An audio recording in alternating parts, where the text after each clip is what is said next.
ආගමික නායකයින් විද්වතුන් පිරිසකගේ සහභාගිත්වයෙන් ඊයේ මහනුවරදී සම්මන්ත්‍රණයක් පැවැත්වුණා. එහිදී මහාචාර්ය රෝහන් ගුණරත්න මහතා පැවසුවේ 2015 වර්ෂයේ සිට ජාතික ආරක්ෂක ව්‍යුහයේ තත්ත්වය පහළ දමා තිබූ බවයි. පාස්කු ඉරිදා ප්‍රහාරය කළ බව කියන සහරාන් පිළිබඳ ඇතැම් තොරතුරු බුද්ධ්‍යංශ නිලධාරීන් සතුව තිබූ නමුත් ප්‍රහාරයෙන් පසුව නායකයින් සිදු කර ඇත්තේ ඒ පිළිබඳ ලිපි හුවමාරුවක් පමණක් බවයි මහාචාර්යවරයා ප්‍රකාශ කළේ. ජනාධිපතිත්වය අග්‍රාමාත්‍යවරයා සහ කැබිනට් මණ්ඩල පාර්ලිමේන්තුව අධිකරණය මේ කියන සියලු ක්ෂේත්‍රයන් ආකූල ව්‍යාකූලව අභිබෝධනයක පිළිගන්නවා. 2015 ජනවාරි 8 වෙනිදාන් පස්සේ නැෂනල් සිකියුරිටි ස්ට්‍රක්චර් එක හරියට ක්‍රියාත්මක වුණේ නැත්තේ ඔය ප්‍රශ්නේ නිසා. අපි ස්තුතිවන්ත වෙන්න ඕන මේ රටේ නිලධාරී තන්ත්‍රයට. ඒ නිලධාරී තන්ත්‍රය විසින් රට කරගෙන ගියා දින 51 ආණ්ඩුව තුළ. මේ කාලවකවානුව තුළ රටේ ආහාර හිගයක් ඇති වුණේ නැහැ, අත්‍යවශ්‍ය බඩුවල හිගයක් ඇති වුණේ නැහැ, ඉන්ධන හිගයක් ඇති වුණේ නැහැ. ඒ වෙලෙදයක් තියා මහාචාර්යතුමනි ඔබතුමාත් දන්නවා මේ රටේ සාමාන්‍ය පෙළ විභාගය ඉතාම සාර්ථක බව සිද්ධ කළා. කිසිම විභාග වංචාවක් වුණේ නැහැ, ප්‍රමාදයක් වුණේ නැහැ. මාලිගාවට ප්‍රහාරයක් එල්ල වෙයි කියන එක තියෙනවා පොළුවේ. පෙරහැරේ මොකක් හරි වෙයි කියලා මේ අවිනිශ්චිතතාවය පැහැදිලිව තියෙනවා. මහ ජනතාවගේ සෝදිස් කණ්ඩායම අවශ්‍යයි. කිසිම ඒ ගැන සූදානමක් නැහැ. මේ ත්‍ස්තවාදී ක්‍රියාදාමය තුළ ක්‍රියාත්මක වන බව මුස්ලිම් මවුලවතුමාලා අමනාපෙන් දෙපා ඔබතුමාලා දැනගෙන හිටියා. කාත්තන්කුටි ආදී මේ ප්‍රදේශවල සිද්ධ කරපු දේවල් කරා විවාසාව පාවිච්චි කරලා රට ඉන්දියාස් හදාගෙන මේ යන ගමන මොකක්ද එකක් කියලා පැහැදිලිවම දැනගෙන හිටියා. නමුත් ඒ තොරතුරු ලබා දුන්නේ නැහැ. මේ අතර මහින්ද රාජපක්ෂ කේන්ද්‍රය සංවිධානය කළ තවත් වැඩසටහනක් ඊයේ කොළඹදී පැවැත්වුණා. මේ සඳහා අග්‍රාමාත්‍ය රනිල් වික්‍රමසිංහ, කතානායක කරු ජයසූරිය, හිටපු ජනාධිපති විපක්ෂ නායක මහින්ද රාජපක්ෂ යන මහතුරුන් ඇතුළු පිරිසක් එක්ව සිටියා.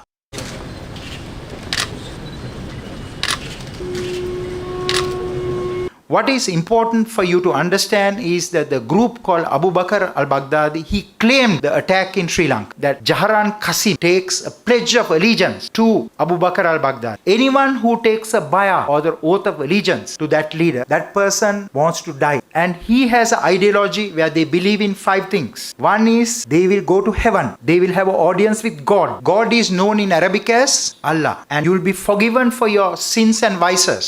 Is that you can take 70 relatives to heaven. That is why some of the relatives, I think the young boys are very happy about it. But please don't go and attempt it.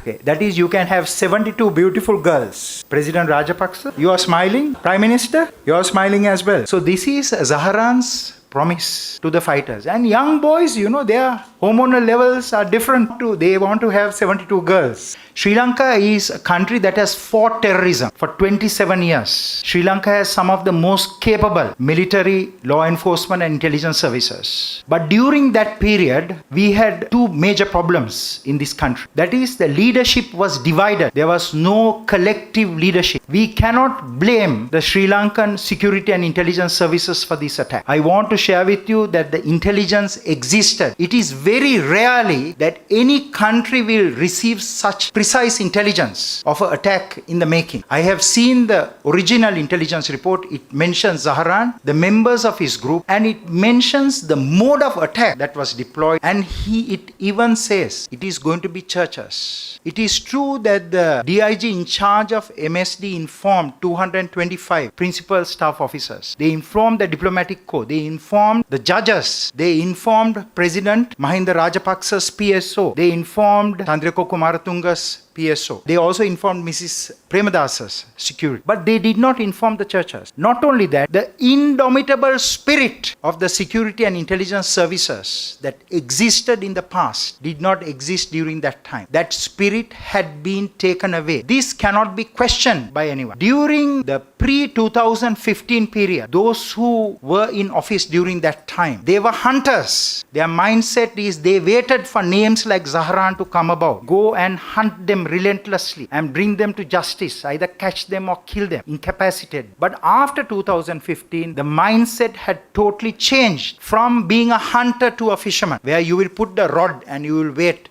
for the terrorists to come. So I want you to know that it is not a failure of intelligence, it is a failure of leadership that resulted in those attacks. We have to create what you call a National Security Act, that Sri Lanka has to build a rehabilitation program. Those who have been arrested, they have to be put under rehabilitation. Sri Lanka had such a wonderful rehabilitation program. Without any further delay, implement this program. Religious and spiritual rehabilitation, social and family rehabilitation, creative arts in rehabilitation, recreational rehabilitation, and also the psychological rehabilitation. If you don't rehabilitate those who are in custody, we will have terrorists. Those who we have arrested, when they come out, they will turn to IS. This is inevitable. Second is, we have to build a program for building bridges between the communities. But the Muslim political leaders, after the attacks, went and spoke nonsense on television. I watched it myself and I was ashamed that we allowed them to speak nonsense. They said that they are keeping the swords to protect their women and also to cut grass. This shows their level of intellect and understanding of national issues. That infuriated the people of this country. So I want to tell you that we have to create a program to build bridges between the Sinhalese and the Muslims. The relationship between the Sinhalese and the Muslims is not the same. The greatest threat to us is not from IS. It is that we have damaged that precious relationship between the Muslims and the Sinhalese.